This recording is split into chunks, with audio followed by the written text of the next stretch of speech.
जय श्री कृष्ण मित्रों, स्वागत है आपका अपने चैनल माई स्टोरी बुक में। आज हम लेकर आए हैं बिन माँ की बेटी का भाग्य की कहानी। अगर आपको हमारी ये कहानी पसंद आए तो कृपया वीडियो को लाइक करके चैनल को सब्सक्राइब करें और बेल आइकन को जरूर दबाएं। तो चलिए दोस्तों, चलते हैं कहानी की तरफ बढ़ते हैं। एक गांव में गुड़िया नाम की लड़की रहती थी। गुड़िया के माता पिता का देहांत हो चुका था। अब गुड़िया के परिवार के नाम पर उसके भैया और भाभी थी, जिनके साथ वो रहती थी। गुड़िया की भाभी रीना, जो कि गुड़िया को बिल्कुल भी पसंद नहीं करती थी। दरअसल गुड़िया दिखने में बहुत सुंदर न थी, थोड़ी सांवली भी थी, जिस कारण उसका ब्याह भी नहीं हो पा रहा था। फिर एक दिन की बात है, एक बार गुड़िया के लिए रिश्ता आया तो गुड़िया की भाभी रीना गुड़िया के पास आई और बोली, थोड़ी देर बाद लड़के वाले तुझे देखने आएंगे। मैंने यहाँ 2 साड़ियाँ रख दी है, इसमें से जो तुझे अब सबसे ज्यादा पसंद आए वही आज पहन लेना, और सुन, थोड़ा श्रृंगार भी कर लेना। मेरा मतलब है कि सज संवर लेना। अब तक 10 लड़के वाले तुझे देखकर मुंह फेर चुके हैं। अगर इस बार भी यह मौका हाथ से निकल गया तो मैं तुझे सबक सिखाऊंगी। तेरी सारी समस्याओं का बोझ तो मुझे और तेरे भैया को ही उठाना पड़ रहा है।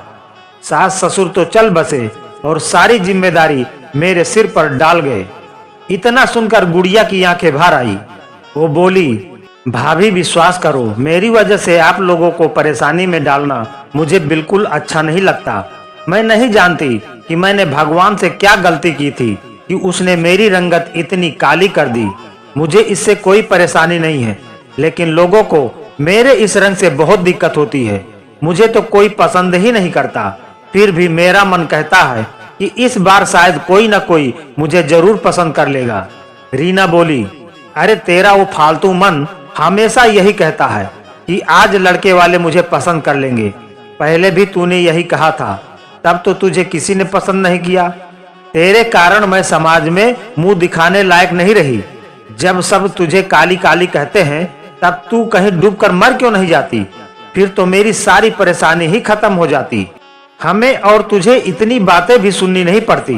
गुड़िया बोली, भगवान की दी हुई जिंदगी बहुत कीमती है भाभी, इसलिए मैं इस जिंदगी के साथ कभी खिलवाड़ नहीं कर सकती। और माँ, तुम मुझे कहती थी कि मैं आसमान के चांद जैसी दिखती हूँ, लेकिन सब मुझे नापसंद क्यों करते हैं, यह मैं नहीं समझ पाती।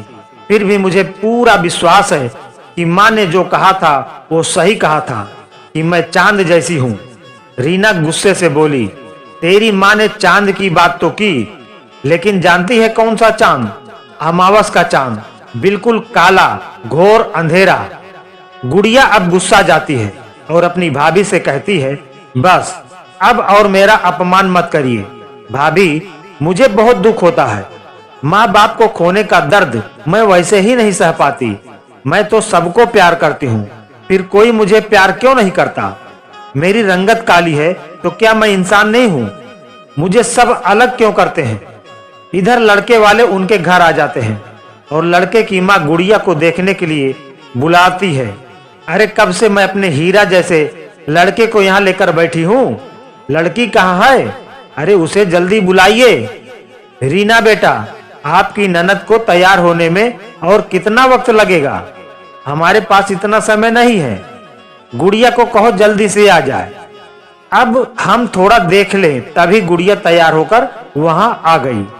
रीना बोली, अरे काकी जी, यह देखिए मेरी ननद तैयार होकर आ गई है।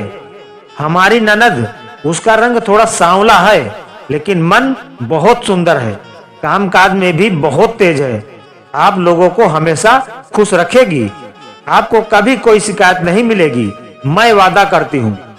लड़के की माँ गुड़िया को देखकर कहने लगी, अरे यह क्या मतलब, यह दुल्हन है क्या? हे भगवान, यह लड़की तो बिल्कुल काली है।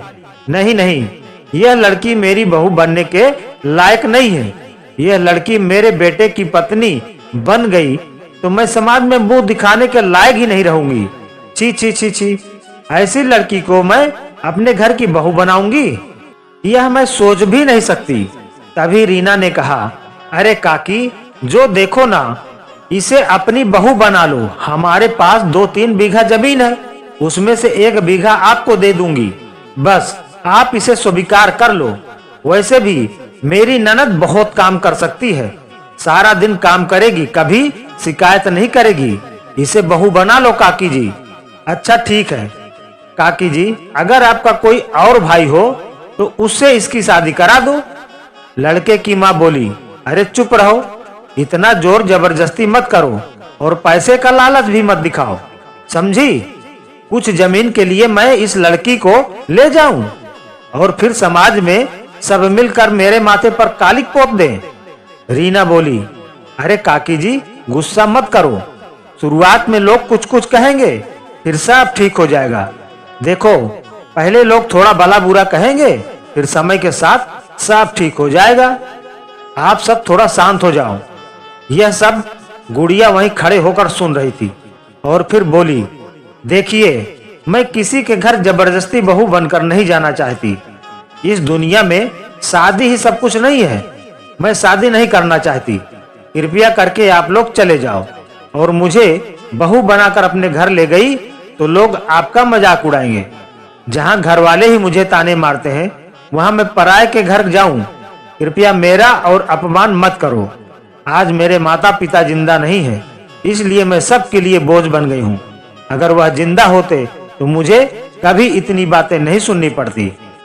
जिसने मुझे बनाया उसने शायद प्यार से बनाया, इसमें आपका या मेरा कोई हाथ नहीं है। इतना सुनते ही लड़की की माँ बोली, चल बेटा यहाँ से चल, यह लड़की तेरे लिए कभी लायक नहीं है। उफ, इतना समय बर्बाद कर दिया। इससे तो अच्छा था कि पंडित जी ने जो दूसरी लड़की दिखाई थी वहां चले जाते। रीना गुस्से से बोली, मिल गई तेरे कलेजे को ठंडक। अब मेरी आंखों के सामने से दूर हो जा, निकल जा इस घर से। अब यहाँ कभी मत आना। तू कहीं जाकर मर नहीं सकती। तेरी जगह मैं होती तो कब की मर जाती। फिर अगले दिन सुबह रीना का पति सुरेश घर से बाहर जा रहा था। तभी रीना बोली, अभी आप कहाँ जा रहे हो? घर में राशन नहीं है, यह तुम्हें याद है? एक तरफ तुम्हारी इस काली बहन की झंझट, दूसरी तरफ पैसे की तंगी, हर तरफ से मेरा दिमाग खराब हो रहा है। सुरेश कहने लगा, अरे गुस्सा क्यों कर रही हो? मुझे काम पर तो जाना है ना। कुछ दिन बाद फसल बोनी है, खेत को तो खोदना है। कुछ दिन पहले ही तो बाजार किया था, सारा राशन खत्म हो गया क्या? और हाँ, गुड़िया की बात मुझसे तो बिल्कुल मत कहो। वैसे ही मेरा दिमाग खराब हो रहा है। नहीं जानता इस लड़की की शादी कब होगी। जब माँ बाप चले गए तो इसे साथ लेकर क्यों नहीं गए?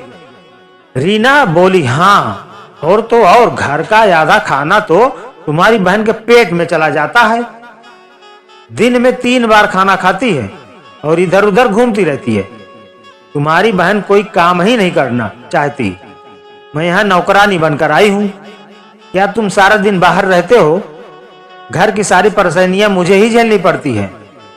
तुम क्या समझोगे दुख क्या होता है? सुरेश बोला, देखो मुझसे थोड़ा अच्छे से बात करो। अगर मैं बाहर काम ना करता तो अब तक भूखे मर गए होते। काम करके 2 वक्त का खाना लाता हूँ, तभी तो तुम लोग खा पी रहे हो, वरना कहाँ से खाती। और गुड़िया को थोड़ा सहन कर लो। क्या करें, इसे मार तो नहीं सकते। मुझे भी ये झंझट अच्छा नहीं लगती। इसके लिए अब तक कितने लड़के वाले आकर देख चुके हैं। सबको मैंने पैसे का लालच दिखाया, लेकिन कोई इसे स्वीकार ही नहीं करता। रीना बोली, मुझे तो लगता है इसे घर से भगा देना ही बेहतर होगा। इससे लोगों की बातें भी नहीं सुननी पड़ेगी और हमें हर वक्त चिंता भी नहीं करनी पड़ेगी। लोगों की बातें सुन सुनकर मेरे कान पक गए हैं। इसलिए इसकी उम्र में सबकी शादी हो चुकी है, बस यही एक बाकी है। सुरेश बोला, देखो तुम्हें जो ठीक लगे वही करो, मेरा दिमाग मत खराब करो। तुम इसे भगा दोगी या सिर पर बैठाओगी, वो तुम्हारी मर्जी है। मैं यहाँ कुछ नहीं बोलूंगा। मैं अब काम पर जा रहा हूँ, आने में थोड़ी देर होगी। इधर गुड़िया नदी किनारे एक पेड़ की छांव में बैठे बैठे रो रही थी और खुद से बातें कर रही थी। हे भगवान, तूने मुझे इस दुनिया में क्यों भेजा? मेरे कारण भैया भाभी हर वक्त चिंता में रहते हैं। क्यों भगवान, तुम मुझे अब तक ले क्यों नहीं गए? एक के बाद एक लड़के वाले बस देखकर मुंह फेर लेते हैं। कोई मुझसे सिर्फ मेरे रंग की वजह से पसंद नहीं करता। अगर खुद को खत्म करना पाप न होता तो मैं अब तक खुद को खत्म कर चुकी होती। लेकिन तुमने जो जिंदगी दी है उसे मैं बहुत प्यार करती हूँ। भगवान, लोगों को मुझे स्वीकार करने में इतनी तकलीफ क्यों होती है? क्यों? अगर मैं उनकी तरह सुंदर होती तो सब मुझे कितना प्यार करते। मैं अब और नहीं सह सकती। भगवान, मुझे मेरे माँ पिताजी के पास ले चलो, मुझे ले जाओ। सब यही कहते हैं कि मन की सुंदरता असली सुंदरता है, लेकिन हकीकत तो अलग है। सब सिर्फ बाहरी सुंदरता का ही कद्र करते हैं। कोई ये नहीं देखता कि किसे दुख हुआ, किसे तकलीफ हुई। सब मेरे बारे में मेरे मुंह पर काली काली कहकर बुलाते हैं। मैं और नहीं सह सकती। भगवान, मुझे एक रास्ता दिखाओ, मुझे एक रास्ता दिखाओ। तभी नदी के किनारे एक लड़की आती है और गुड़िया की तरफ देखते हुए बोलती है, अरे यह कौन है? तू गुड़िया है ना? अरे हाँ गुड़िया, तू कैसी है? तुझसे मेरी 5 साल बाद मुलाकात हुई और तू यहाँ बैठकर कि क्यों रो रही है? तुझे क्या हुआ, मुझे बता। गुड़िया बोली, और क्या होगा मुझे, तू तो सब कुछ जानती थी। मैं काली हूँ, इसलिए सब मुझसे कितनी नफरत करते हैं, सब मुझे कितना नापसंद करते हैं। अब तक कितने लड़के वाले मुझे देख चुके हैं, कोई मुझे पसंद नहीं करता, सब बस नफरत ही करते हैं। अच्छा मेरी छोड़, तू बता, तू इतने दिनों बाद कहां से आई? तू कहां चली गई थी? उस लड़की ने कहा, अरे मत पूछ, पिताजी के मरने के बाद हम सब बहुत लाचार हो गए थे, इसलिए हम शहर चले गए और माँ बेटी ने मिलकर काम शुरू किया। कुछ दिन पहले ही गांव लौटी हूँ, यहाँ आकर घर बनाया है। सोचा था शादी कभी नहीं करूंगी, खुद कमाऊंगी, माँ के साथ अच्छे से जिंदगी जीऊंगी। और तू इतनी दुखी क्यों रही है? खुद कुछ कर, अपने पैरों पर खड़ी हो, देख सब तुझे इज्जत देंगे। गुड़िया बोली, लेकिन मैं अकेली क्या करूं? पिंकी, बचपन में कितने सपने थे कि पढ़ लिख कर अपने पैरों पर खड़ी होऊंगी, लेकिन माँ बाप के मरने के बाद सब कुछ रुक गई और लोगों की बुरी बातों ने मुझे और आगे नहीं बढ़ने दिया। तेरे पास तो माँ है जो तुझे थोड़ा मानसिक सहारा देती है, लेकिन मेरे पास इस दुनिया में कोई नहीं है। मेरे अलावा और कौन है? बड़ा भाई है, वह भी मुझे नहीं देख सकता। पिंकी ने कहा, जिसका कोई नहीं है गुड़िया, उसके साथ भगवान हमेशा होता है। तू अकेली कोशिश करके तो देख, खुद कुछ बचत कर, बचत करके कुछ काम शुरू कर, फिर देख तेरी किस्मत कितनी बढ़ जाएगी। जब हाथ में पैसा आता है तो ना दूध की कमी रहती है, ना दोस्त की कमी होती है और ना रिश्तेदारों की। मेरे पिताजी जब गुजर गए तब कितने लोगों ने हमें सताया था। अब देख, हमारे पास थोड़ा पैसा आया तो लोग हमारे साथ रिश्तेदारी करना चाहते हैं। मैं इनसे हमेशा दूर रहती हूँ। गुड़िया ने कहा, मन का दुख थोड़ा हल्का लग रहा है। पिंकी, तेरी बातों ने मन में हिम्मत जगाई है, तुझे बहुत बहुत धन्यवाद। पिंकी, मुझे अब घर जाना है, फिर कभी तुझसे मुलाकात होगी। तू सचमुच बहुत अच्छी लड़की है, मेरे साथ इतनी दोस्ती भरी बातें की, और कोई तो मेरे साथ कभी ऐसी बात नहीं करता। पिंकी बोली, दुनिया में सब एक जैसे नहीं है गुड़िया, दुनिया में अभी भी बहुत अच्छे लोग हैं, और जो तेरे रंग की वजह से तुझसे बात नहीं करते वह असल में इंसान नहीं है, वो जानवरों से भी गए गुजरे हैं। अच्छा गुड़िया, तू घर चली जा, वरना तेरी भाभी फिर बहुत डांटेगी। मैं भी घर जाती हूँ। माँ शायद मेरी चिंता कर रही होगी, मैं तो पहले ही नदी से पानी लेने आई थी। अच्छे से रहना गुड़िया, और कोई जरूरत हो तो मुझे बता देना, समझी? इधर गुड़िया जैसे ही घर पहुंची तो उसकी भाभी के ताने शुरू हो गए। वाह रे वाह, सारा दिन राजकुमारी बनकर गांव में घूमती रही और शाम को घर लौटी। तू कभी इंसान बनेगी या नहीं? चेहरा तो तेरा वैसे ही खराब है, कम से कम स्वभाव तो अच्छा कर। खाने के वक्त तो पूरा पेट भर खाती है, लेकिन काम के वक्त तुझसे 2 पैसे का काम भी नहीं होता। बताओ रानी जी, मैं तुम्हारी नौकरानी हूं क्या जो तेरे पैरों तले पड़ी रहूं और सारा काम करूं? गुड़िया ने कहा, विश्वास करो भाभी, मुझे माँ पिताजी की बहुत याद आ रही थी, इसलिए नदी के किनारे जाकर थोड़ा बैठ गई थी और मैं सारा काम खत्म करके ही वापस वहां गई थी। मैं अब कभी नदी के घाट नहीं जाऊंगी। भाभी, इस बार मुझे माफ कर दो, मुझ पर दया करो। भाभी, मेरी पुरानी दोस्त पिंकी से भी मुलाकात हो गई थी, इसलिए थोड़ा देर हो गया। मैं अब कभी नहीं जाऊंगी, हमेशा घर पर रहकर काम करूंगी। रीना गुस्से में बोली, तुझे वो मौका दूंगी तब ना। सुन, आज के बाद इस घर में सिर्फ मैं राज करूंगी। तेरी जैसी गंदी लड़की का जगह कूड़े और कचरे में है।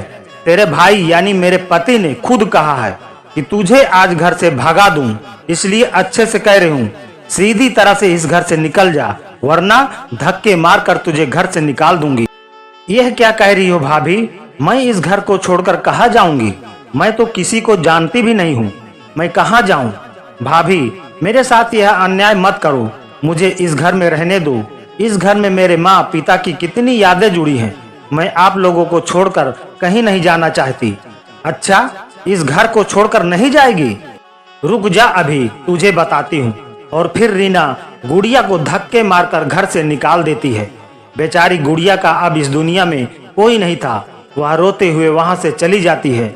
चलते चलते वह एक बड़े सेठ के घर के पास पहुंचती है और वहां कुछ देर खड़े होकर सोचती है और फिर अंदर जाती है। घर के अंदर सेठानी बैठी रहती है। उससे गुड़िया कहने लगती है, नमस्ते मालकिन। मालकिन, मैंने आपकी बहुत तारीफ सुन रखी है। लोग कहते हैं कि आप बहुत दयालु हो। मैं एक अनाथ लड़की हूँ। मालकिन, मेरा इस दुनिया में माँ बाप कोई नहीं है। एक भाई था, उसने भी अपनी पत्नी को इजाजत दे दी कि मुझे घर से निकाल दे।